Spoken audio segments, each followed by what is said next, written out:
Hello there, it's Phenominal Being, a program that we feature a lot more people that have a story to share with you and of course to inspire you. And today here at Rainbow, we are so excited that we are featuring Phyllis Manguluti. Phyllis Manguluti is Chief Channels Officer for TNM. We just want to hear more about her life, her dreams, challenges and successes that might encourage you.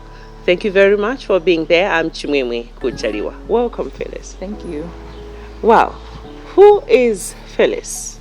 Yeah, my name is Phyllis Manguluti. I'm Mrs. Manguluti.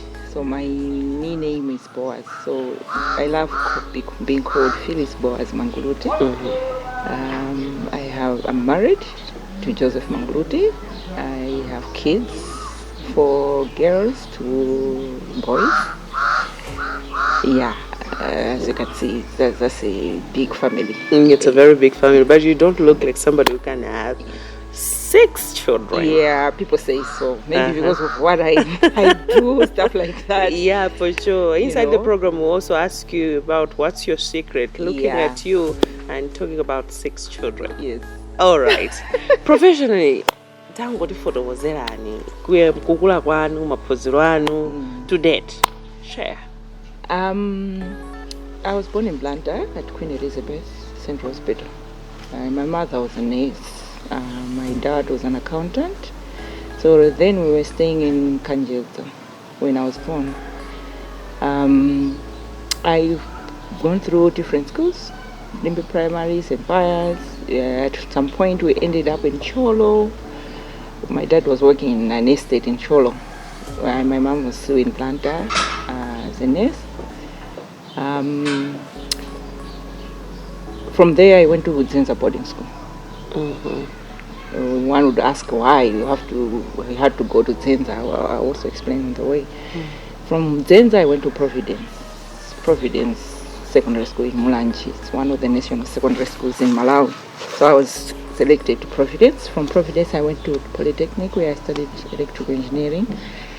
From Poly, that's when I joined TNM. I've been with TNM for the past 21 years. Interesting.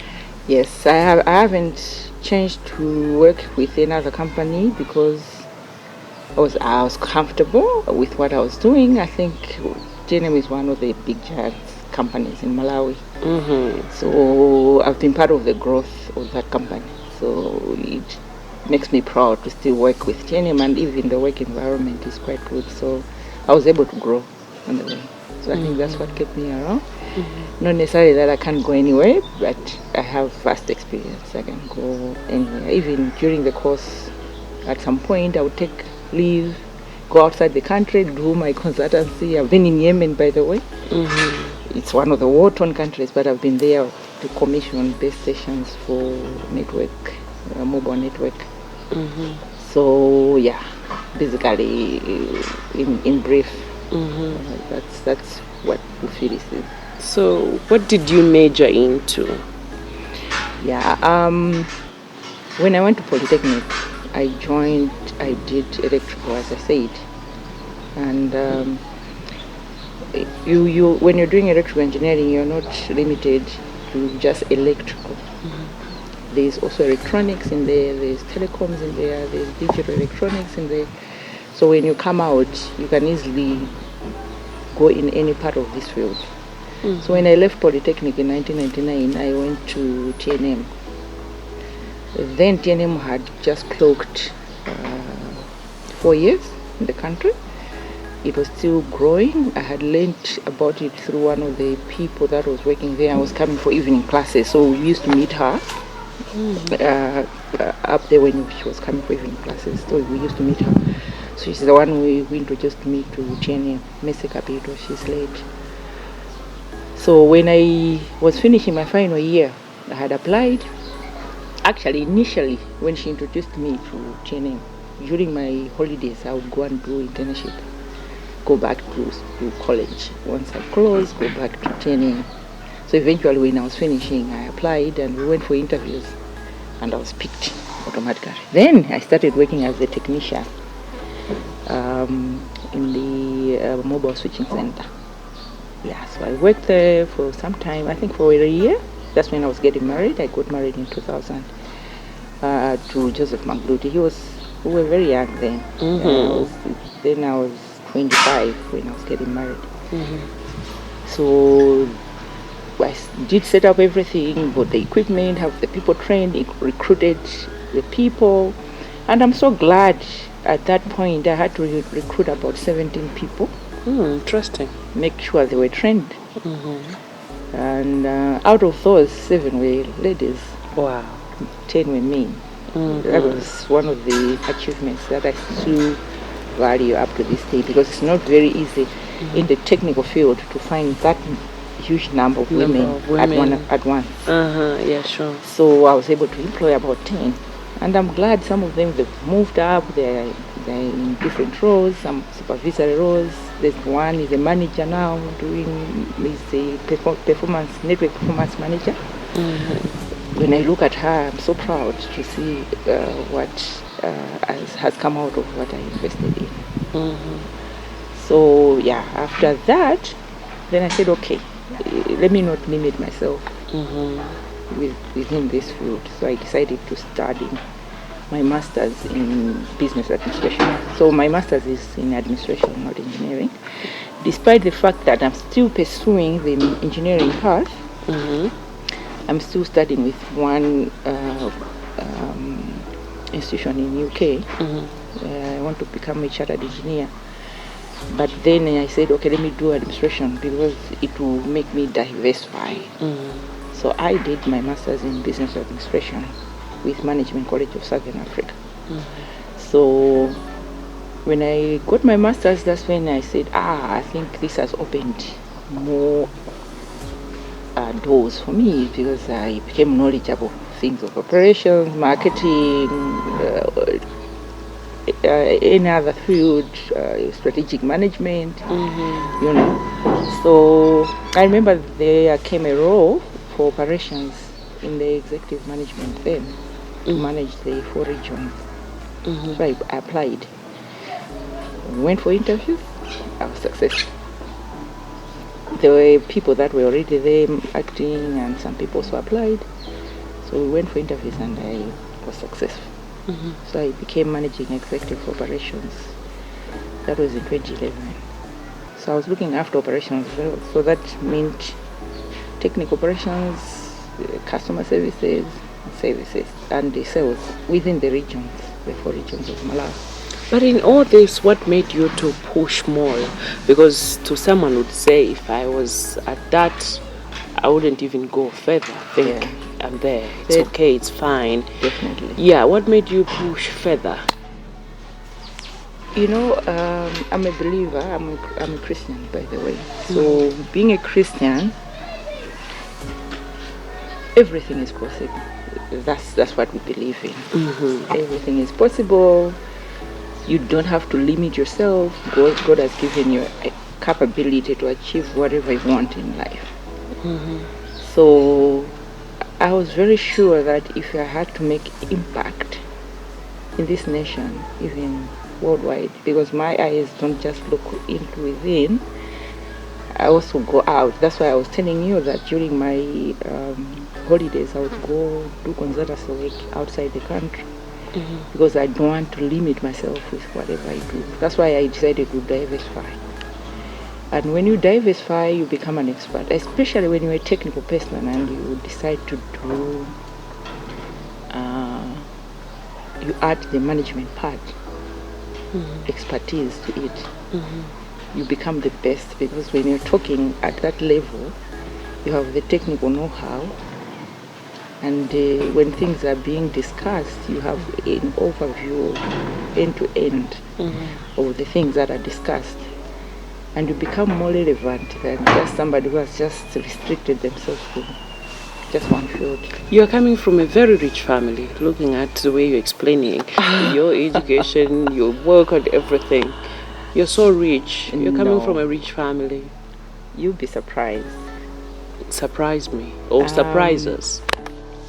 My parents were not rich. But everyone would say so. Okay, being rich, I think, is subjective. Thank you. very subjective. I never went to a private school.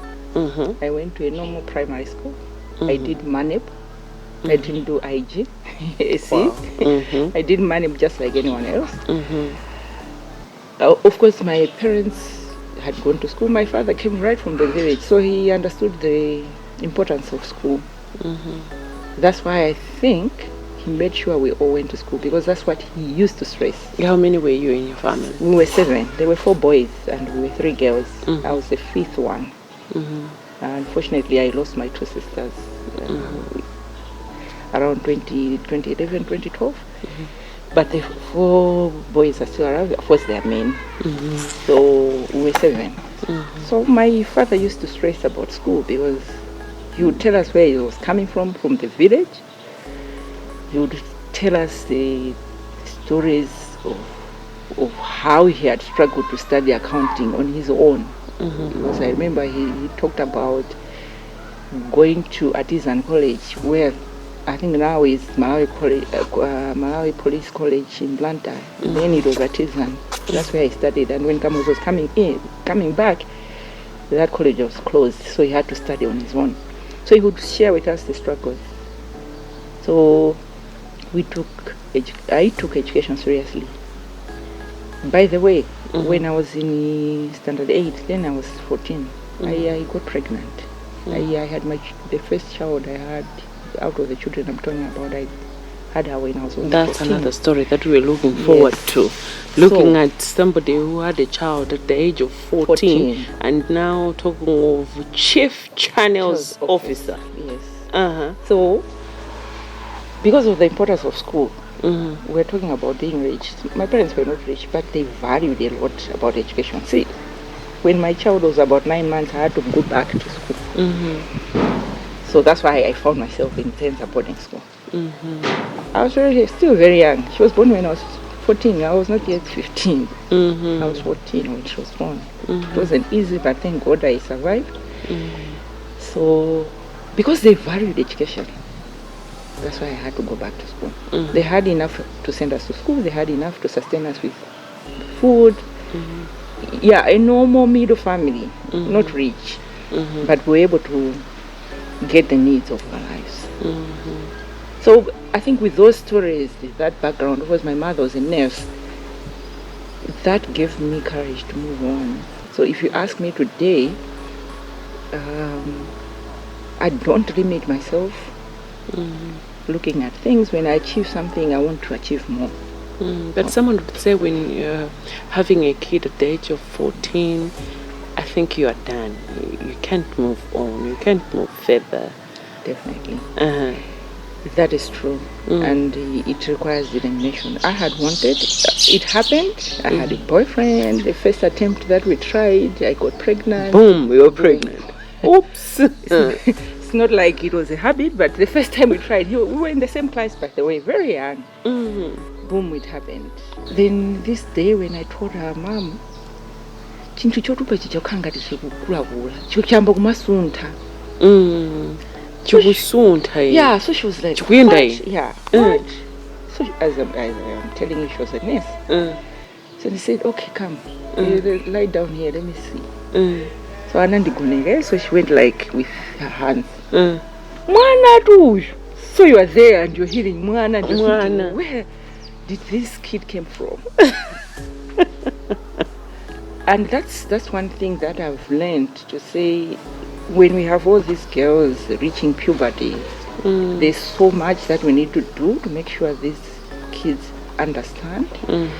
If you entrust other people to tell them or to counsel them, you are not very sure they will tell them everything. Yeah, I was there, I was counseled, but I don't know, you know, it doesn't mean anything. Then what? It doesn't mean anything. But maybe God had a plan. So I really thank God for this child, because she's so dear. No, let's go for a break. We'll be back shortly. Okay, thank you. You're watching Phenominal, being a program that will feature so many people out there with so many stories, their life stories, to inspire one or two out there. Keep watching.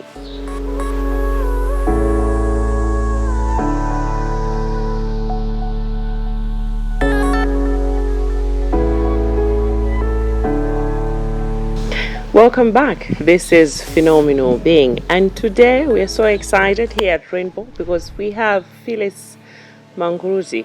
She is the Chief Channels Officer at TNM, telling us more about her life, her success stories, the challenges, and everything in it that would inspire you. Welcome back. Mumagamba nkhani ya ku chitsikana chanu, you got pregnant. Now, looking at a lady who got pregnant at the age of 14, now I am with the Chief Channels Officer for TNM. What has been the journey like from that to that? The challenges. Yeah, usually, okay, I'm also involved in mentoring girls, and I love talking to girls. So when I'm talking about this issue, I become so passionate about it. They see a very good example in their yes, front, yeah. That you can fall 7 times, and 7 times you can rise. And there's no excuse when something has happened. So as I said, I have very reasonable parents, and they said, okay, what do you want? They didn't decide for me. They said, what do you want after this happened? And when my child was born, and remember when she was 9 months, that's when I went back to school. I told them I want to go back to school because that's really what I had wanted.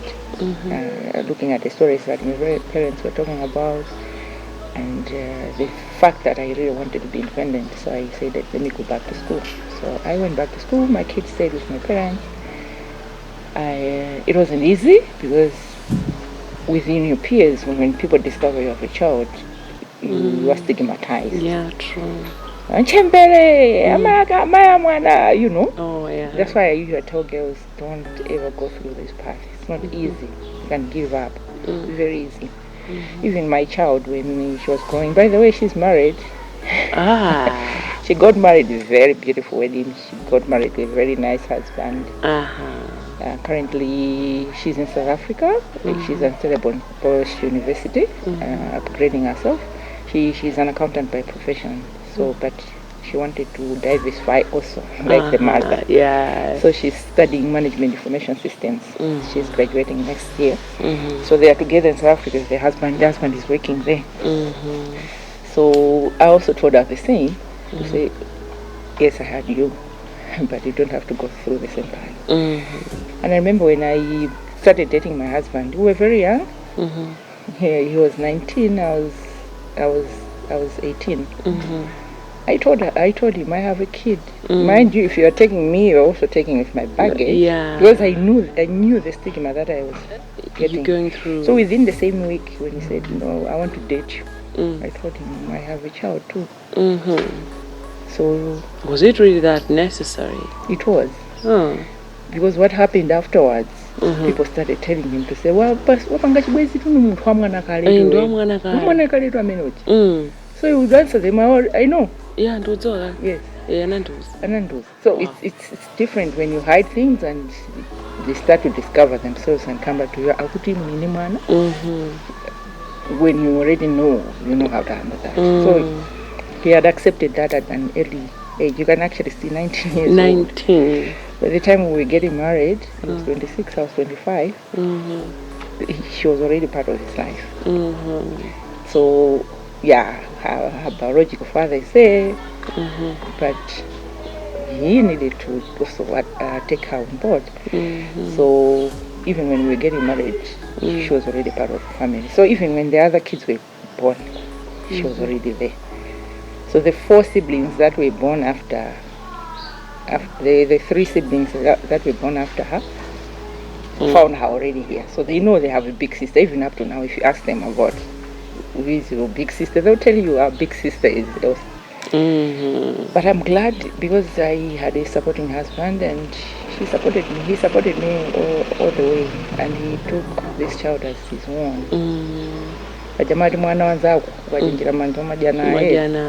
He's very close to her, and she makes calls, talk to him. What do you want to do? Why don't you think we do it this way? Wow. And I remember when they got married, within a year, they had invited us to South Africa for holidays, Cape Town. Wow. We went for holidays, all of us. Mm-hmm. They hosted us with their husband. I mean, that's something out of this world. It doesn't just happen. Yeah. True. Yeah. Uh-huh. So when I'm mentoring girls, I give them all these examples. And I remember when she was still here, when I'm going around schools, I'll take her. So when I'm talking, she's right there. Yeah, a very good example. Good example. So I'll tell her it's possible to keep yourself. Look at her. It's also possible you've gone through what I went through. You don't have to sit. Rise up. You can achieve a lot in your life. Yeah. So we're talking about challenges. Yes. Yeah.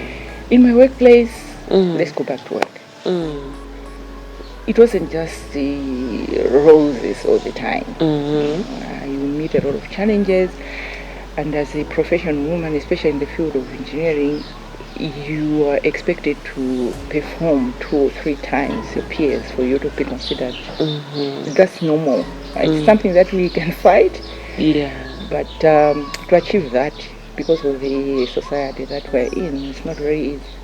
So a lot of times people expect you to perform double as much as compared to a peer, male peer, for you to be considered.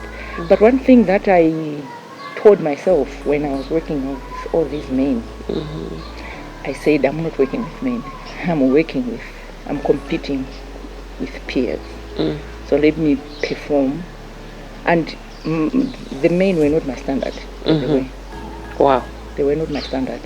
So my performance was not benchmarked against me. It was benchmarked against the best performance. So I would want to outsmart the best performer. Wow. So if you look around in town, why was the goal like that? Because I knew if I benchmark myself with men, I'll fail. Because some men, a lot of them are failures. So why should I benchmark myself with them? You need to explain that. A lot of men. A lot of them, they are don't. failures. Some, not everyone. Yes, some of them are failures. So, if you benchmark, so you didn't want to associate yourself with those. You don't benchmark yourself against a gender. Benchmark yourself against the peer, whether it's a man or a woman. Interesting. Yes. Because a lot of people that wanted to benchmark themselves against men, they have failed. It doesn't work. Wow. That's what I've always believed in. So if I'm doing something, I have to burn an extra 1%. Because I know not a lot of people want to burn an extra 1%. There I have a lot of men that I've trained. I don't want to use the word boys because they are now men. They left college, they joined TNM, I've trained them. I've also joined college, came into TNM, I was also trained. But I remember I met 2 supervisors. When they decided, one of them discovered I was competition. He started blocking me in all the accesses in a lot of programs on the computer, IT programs for systems. So you go in, you find you don't have a lot of rights. You go in another system, you don't have a lot of rights, and you find out is somebody is blocking you. Not you realize they don't want you to know a lot of things because you become competition. Those are some of the challenges that we get workplace. But at the same time, as women, we also meet sexual harassment at workplace. Sexual harassment, even somebody just talking about your bums, you've got nice boobs, that's a harassment. So where you're working with men, you are bound to face such. Okay. Because did you face that? Yes. Like what? Somebody just talking about you were wearing a jeans. You look nice in that jeans. That's harassment. Some people they think that's oh, your boobs are looking nice. No. But then maybe because I had gotten married early. Because I had just worked for a year and got married. So umakanga was ichinkirako. Zina and zina. Yes, and they start to respect you as somebody who is married.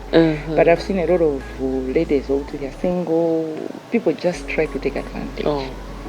as a Christian, I also had to put boundaries. So eventually the men I was working for, they knew what they can't just say things anyhow to me because of the boundaries that I had set as a Christian. Wow. If you put yourself out there as a Christian and a strong believer, you can't just be played. So I had people, yes, some people literally sexual advances, and you say no. That's not me. I don't do such. Oh, wow. But thank God now there are policies in the companies. You report such things. Yeah, sure. I've worked for TNM now 21 years. TNM also has a police now. But in those days when we were studying, that police wasn't there. So you didn't have anywhere to report such things. But also, some people, they don't know when somebody says, oh, hey, they just think that's normal. Normal. No, it's not. It's not. Yeah. Wow. Now, in a minute, I know you have so much to tell us in terms of success stories. Looking at you, I'll still repeat, from the girl 14 years old being pregnant to now the chief channels officer. What are some of the success stories you want to share with us?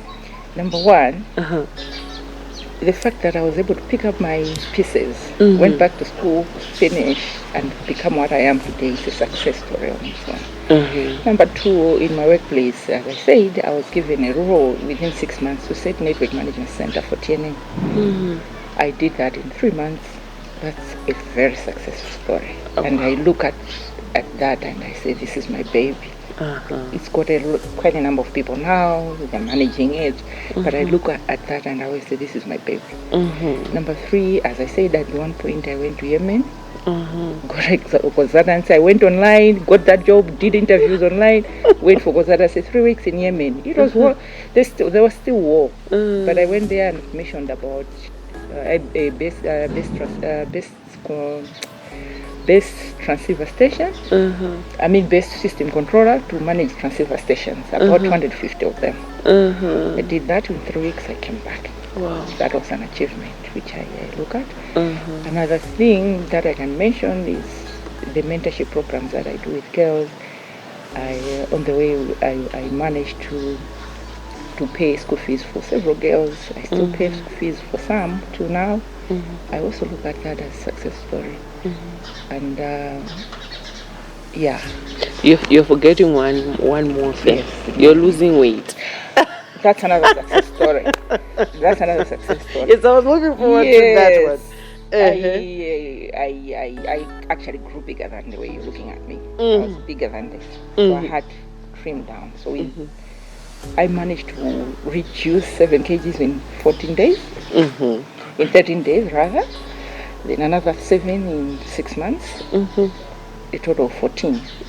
So actually I've managed to maintain that till now. It's been 6 years, not 7. But along the way, I've managed to invite a lot of women who joined me on the same course. Over losing weight. Yes, over 1,000 women that I've mentored through WhatsApp groups. And I eventually partnered with some as administrators to manage weight loss groups. Lots of them, they've got success stories. Some lost 20 kgs, 18 kgs, 12 kgs, 10, 5. Wow. Actually, we are starting another group on 1st August. Maybe people would want to join. 13 days challenge. Lose your weight, shed it off. You lose between 7 to 20 kgs, depending on how much weight you carry. Wow. Yeah, but you have to also make sure you maintain your weight. So if you look at me, I do aerobics every day with my boys and girls. I have kids that join me every day. 30 minutes, then I do skipping. In another 30 minutes. Interesting. Thank you very much for allowing us to come and have a program with you. You're welcome. I hope I've been relevant. You have. Thank you very much. That's all we had time for here at Rainbow. We had Phyllis Bowazi Manguluti.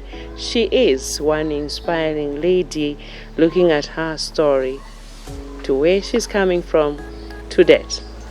She is the Chief Channels Officer at TNM. I hope you have been inspired, as I have. Thank you very much. Bye-bye.